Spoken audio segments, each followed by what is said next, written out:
রাবণ পুলস্ত্য পুত্র বিশ্বশ্রবার ঔরসে ও সুমালির কন্যা কৈকসী বা নিকষার গর্ভ রাবণ, কুম্ভকর্ণ ও বিভীষণ তিন পুত্র এবং শূর্পণখা নামে এক কন্যার জন্মগ্রহণ করেন। রাবণের 10টি মস্তক ও 20টি বাহু, দেহ কৃষ্ণবর্ণ, কণ্ঠ লোহিত বর্ণ এবং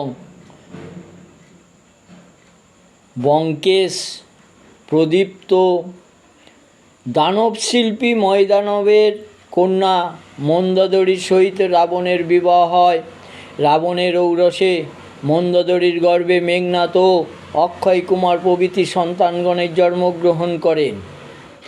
একবার নন্দী বানর মুখ দেখিয়া রাবণ ভ্রূকুটি করিলে নন্দী রাবণকে অভিশাপ করিয়াছিল যে বানরকুলের সাহায্যে তোমার বংশ ধ্বংস হইবে।